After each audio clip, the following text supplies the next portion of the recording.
Hey, I'm Jay Faze of Rebel.media. I'm right now here at the Freedom Summit with the one and only Jordan Peterson, an intellectual giant. Thank you for talking with me, Jordan Peterson. No problem. In one of the things that you really stressed about was postmodernism and how it's been affecting the schools. But you also talked about how it was affecting the legal system. Can you just briefly talk about Bill C-16 and also Bill 89, but also how it's affected law students, how it's affected the law school curriculum, and what we as Canadians could expect in the future? Okay, so what I see happening, and you have to understand that this is not a particular area of expertise of mine, and so I'm just starting to pick up bits and pieces of what's happening in the legal realm.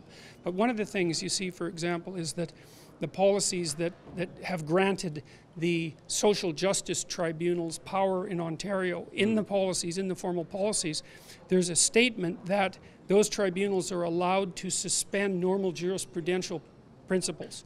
Now, you see this sort of thing popping up all sorts of places. You also see it with the new sexual harassment and assault laws that are now being pushed forward at a federal level, but already exist provincially, and that are being put in places in universities and turning the universities in part into quasi-judicial inquisitions. Is that, for example, they're introducing a principle of preponderance of evidence instead of innocence until proven guilty.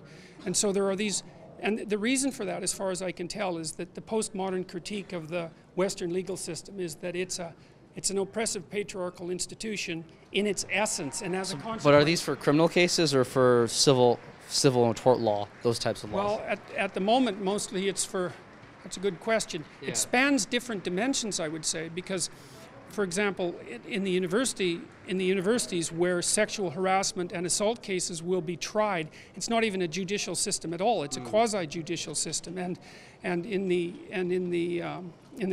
social justice tribunals, I'm afraid I don't exactly know what element, what domain of law that practice falls under. So I can't answer that question properly. Okay. But what I see are tendrils shooting up through the foundations of the Western legal system that are predicated on the idea that it's okay to dispense with the fundamental presuppositions because they're basically racist and patriarchal and systemically oppressive in their essential nature. And so that justifies dispensing with them in the name of a higher order good, which is always something like equity and social justice. And the equity thing is extraordinarily dangerous. That's really raised its head mostly up in the last 3 or 4 years. And so, well, so I would say Canadians, for the first time, certainly in my span of existence, have to start watching what their legislators and their courts are doing, because the things that they're doing actually run contrary to the principles that Canadians have come to expect and rely on as part and parcel of the freedoms they just take for granted.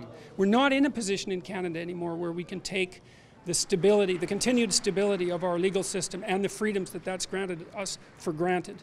And for example, you know, we elected liberal governments both in Quebec or in Ontario and federally, and it turns out that those governments really aren't liberal. They're not liberal like the classic liberals were. They're actually very radically left. And the radical left has done an extraordinarily good job of invading even moderate power structures and tilting them far in that direction. And so it would be a good thing if people woke up and started to notice that was happening. I actually talked to Steve Chorlocas, who's right now in the courtroom trials. He doesn't want his daughter being taught gender identity and all that crap. And he does it for religious convictions, but I imagine there are a lot of other people who would say, I don't agree with this whole normalizing transgenderism and dysphoria within elementary schools. I mean, where do you see the curriculum changing right now? And like you were talking about high school students, all right? You talking about creating a program for high school students. It's in from kindergarten upward. And the issue is, the thing is, with regards to the issues that you just described, let's say issues of sexual identity, I mean, you can have a discussion about how those might be handled. There's a completely separate discussion that might be had about when those things should be introduced. And as far as I'm concerned, having discussions about such things as sexual identity or sexual proclivity or sexual activity, for that matter, for kids that are under about 11 or 12 is like, no, that's not appropriate. It's not developmentally appropriate. And it's part of what I see as the continual encroachment of this sort of postmodern identity politics propaganda into the education system. So, for our viewers, I just want you to quickly explain the website that you have going on and what exactly you're trying to do with that, just quickly. Yeah, well, it's something that's only in a beta version, but there will be some version of it coming up. I'm either going to do it simply and produce a very large a set of words that are canonically politically correct / neo-Marxist. And so what people will be able to do is go through course descriptions and determine from the checklist whether or not the course that they're considering to take is part of the postmodern cult. And if they want to have that course, then they can go ahead and take it, but at least they'll know what it is that they're, what set of ideas they're being introduced to under the guise of whatever that course purports to be offering.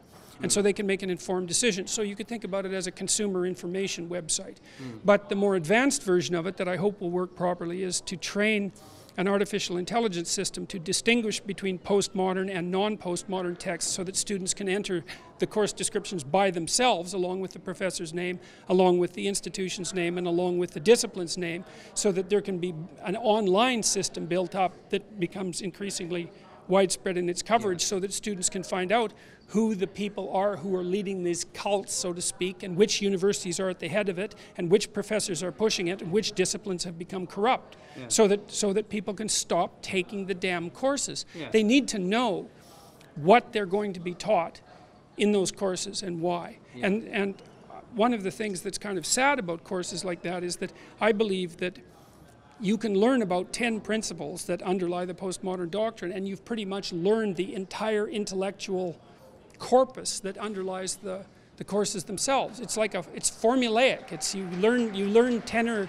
11 principles that you can. It's a sequence of statements. It's not even arguments. Well, you can learn it in about a week. It's an algorithm in a sense, and the algorithm allows you to analyze any set of political or economic phenomena and to diagnose them from a postmodern perspective. And that's not what education does. Education helps you delve into the devil in the details in things, and not to broadly paint everything with the same ideological brush.